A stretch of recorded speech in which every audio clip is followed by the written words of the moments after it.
நீங்களாம் நல்லா இருக்கீங்களாமா? நீங்களாம் நல்லா இருக்கீங்களாமா? நீங்களாம் நல்லா இருக்கீங்களாமா?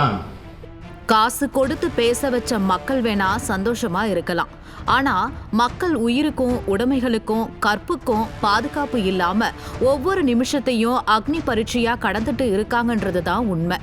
சிவகங்கையில ஒரு உயிர் துடிக்க துடிக்க கொல்லப்பட்டு இருக்கு. அதுல என்ன நடந்தது? காவலர்களுக்கு உத்தரவு கொடுத்த அந்த உயர் அதிகாரி யாரு? அஜித் குடும்பத்தை மிரட்டின திமுக நிர்வாகிகள் யாரு?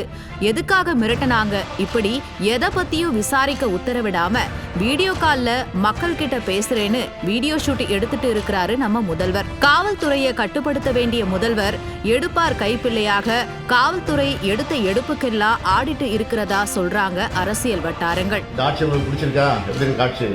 இந்த கேள்விய நீங்க சாரி சொன்ன அந்த குடும்பத்துக்கிட்ட ஏன் கேட்கல முதல்வரே? களத்துக்கு போன உங்க முன்னாள் அமைச்சர் மேல மக்கள் சேறு வீசினது, உங்களையும் உங்க அமைச்சர்களையும் ஊருக்குள்ளேயே வரக்கூடாதுன்னு மக்கள் மிரட்டினதுன்னு பழசெல்லாம் மறந்துட்டீங்களா? டான்சஸ் வச்சு ரோட்ல ஆடல் பாடல் நடத்தி மக்கள் மகிழ்ச்சியா இருக்காங்கன்னு உங்களை ஏமாத்துனது போல 200 ரூபாய் கொடுத்து ஆட்களை கூட்டிட்டு வந்து உங்ககிட்ட வீடியோ கால் பேச வச்சிருக்காங்கன்னு சொல்றாங்க முதல்வரே.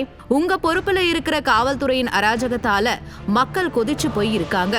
வீடியோவில் மக்கள் பேசினதை நம்பி ஓட்டு கேட்க போற இடத்துல இதே கேள்வியே கேட்றாதீங்க. பொன்முடிக்காவது சேரோட போச்சு, பார்த்து சூதானமா நடந்துக்கோங்கன்னு சொல்றாங்க விவரம் தெரிஞ்சவங்க.